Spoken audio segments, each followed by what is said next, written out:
اعوذ باللہ من الشیطان الرجیم، بسم اللہ الرحمن الرحیم۔ السلام علیکم۔ ہمیشہ یہ دکھاوا کریں کہ آپ ٹھیک ہیں تو چاہے زندگی آپ کو کتنی ہی مشکل میں ڈالے، آپ کی رازداری دوسروں کے رحم کرنے سے کہیں زیادہ خوبصورت ہے۔ اٹھانا خود ہی پڑتا ہے اپنا تھکا ٹوٹا بدن کہ جب تک سانس چلتی ہے کوئی کندھا نہیں دیتا۔ آج کا ہمارا ٹاپک ہے زندہ درگور ہونے والی بچیوں کو بچانے والے صحابی۔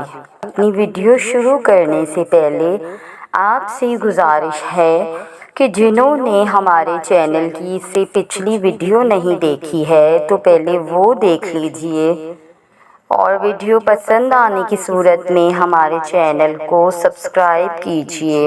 حضرت صاصہ بن ناجیہ رضی اللہ تعالی عنہا کا بیان ہے کہ میں حضرت صلی اللہ علیہ وآلہ وسلم کی خدمت میں حاضر ہوا۔ آپ نے مجھے اسلام کی دعوت دی، میں اسلام پر ایمان لے آیا، مجھے قرآن پاک میں سے کچھ آیتیں سکھائی، پھر میں نے عرض کیا یا رسول اللہ صلی اللہ علیہ وآلہ وسلم، کیا ہمیں ان نیک کاموں کا بھی اجر ملے گا جو ہم نے زمانہ جاہلیت میں کیے ہیں، یعنی ایمان لانے سے پہلے کیے ہیں؟ آپ صلی اللہ علیہ وآلہ وسلم نے فرمایا کہ وہ کون سے کام ہیں جو آپ نے کیے؟ تو وہ کہنے لگے کہ یا رسول اللہ صلی اللہ علیہ وآلہ وسلم، ایک روز میری 2 اونٹنیاں گم ہو گئی، میں ان کی تلاش میں نکل پڑا تو ایک صحرائی میدان میں مجھے 2 کمرے نظر آئے، میں ان کمروں کی طرف بڑھ گیا، ان میں سے ایک کمرے میں مجھے عمر رسیدہ شخص بیٹھا ہوا ملا، تو میں نے ان سے کہا کہ کیا آپ نے 2 اونٹنیاں دیکھی ہے؟ اس بوڑھے شخص نے مجھ سے ان اونٹنیوں کی علامت پوچھی تو میں نے اس کو بتایا کہ خاصہ قبیلے کا نشان ہے اس پر۔ وہ عمر رسیدہ بوڑھا کہنے لگا کہ ہاں، وہ 2 اونٹنیاں ہمارے پاس ہیں اور ہم نے ان کی اچھی طرح دیکھ بھال کی ہے، اتنی دیکھ بھال کہ اس کے بچے جنوائے، اور پھر ہمارے قبیلے میں سے ایک گھر اس وجہ سے خوشحال ہو گیا۔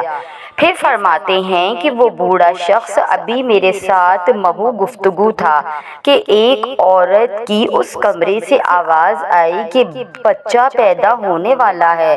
وہ بوڑھا کہنے لگا کہ اگر لڑکا جنا ہے تو ٹھیک ہے، اور اگر لڑکی ہے تو اس کو دفنا دو۔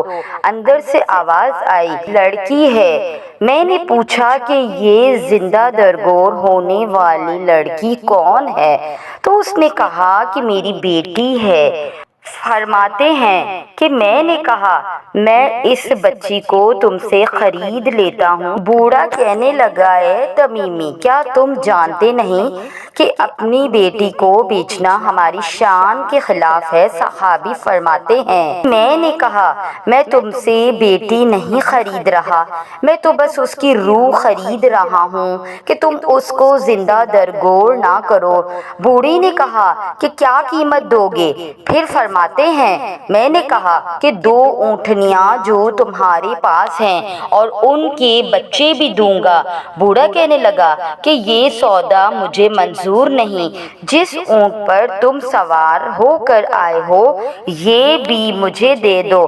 صحابی فرماتے ہیں کہ میں راضی ہو گیا اور میں نے کہا کہ ٹھیک ہے، تم اپنا ایک بندہ میرے ساتھ روانہ کرو، میں اپنے مقام پر پہنچ کر یہ اونٹ اس کو دے دوں گا۔ لہٰذا ایسا ہی ہوا کہ ان کا قاصد آیا اور میں نے گھر پہنچ کر وہ اونٹ بھی دے دیا۔ پھر وقت گزرتا گیا اور وہ لڑکی بڑی ہوتی گئی، وہ میرے ساتھ کھیلتی تھی، لاڈ کرتی تھی، میری ڈاڑھی پکڑتی تھی، حتیٰ کہ وہ مجھے سگے رشتوں کی طرح عزیز ہو گئی اور واقعتاً میری بیٹی بن گئی۔